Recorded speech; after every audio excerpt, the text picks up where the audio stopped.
বন্ধুরা, welcome to my channel Madhu's blog video. এটা আমার প্রথম ভিডিও, তাই তোমরা আমাকে কেউই চিনবে না, এটাই স্বাভাবিক। আমি প্রথমবার ভিডিও বানাচ্ছি, মানে ভিডিও আমি এর আগেও বানানোর চেষ্টা করেছি, কিন্তু তাতে কিছু না কিছু ভুল থেকেই যাচ্ছে, সেই জন্য সেটা আর পোস্ট করা হয়ে ওঠেনি। আমি ভেবে দেখলাম যে প্রথমবারেই যে সব কিছু পারফেক্ট হতে হবে এরকম তো কোনো মানে নেই, তাই আমি ভিডিওটা পোস্ট করে দিলাম। বন্ধুরা, এখন আমি যে জায়গাটায় দাঁড়িয়ে আছি এই জায়গাটার নাম বত্তিবিল। এই জায়গাটা খুবই সুন্দর, এখানে খুব ভালো হাওয়া দেয়, গরমের সময় খুবই ভালো লাগে। এটা আমার বাড়ি থেকে খুব একটা দূরে নয়, আমি যখনই মন চাই এই জায়গাটায় আসি। বন্ধুরা, এবার আমি আমার সম্পর্কে একটু বলি।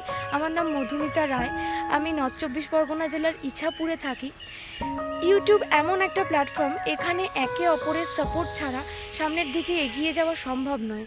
তাই এটা আমার প্রথম জার্নি। তোমাদের কাছে একটাই অনুরোধ যে তোমরা প্লিজ আমাকে একটু সাপোর্ট করো। যদি ভিডিওটা ভালো লেগে থাকে তাহলে তোমরা একটু লাইক, কমেন্ট আর চ্যানেলটা সাবস্ক্রাইব করতে ভুলো না। আমি কি করছি, কোথায় যাচ্ছি, সব কিছু আমি এর পরবর্তীতে ভিডিওর মাধ্যমে তোমাদের সঙ্গে শেয়ার করব। আমার ব্লগ বানানোর ইচ্ছা ছিল অনেক দিন ধরেই, বলতে পারো এটা আমার একটা মনের ইচ্ছা, আজ সেটা পূরণ হলো। তোমরা আমাকে প্লিজ একটু সাপোর্ট করো, চ্যানেলটা সাবস্ক্রাইব করে দিও, এটা তোমাদের কাছে আমার অনুরোধ। পরবর্তী ভিডিওতে তোমাদের সঙ্গে আবার দেখা হচ্ছে, ততক্ষণ তোমরা সকলে ভালো থেকো, সুস্থ থেকো। রাধে রাধে।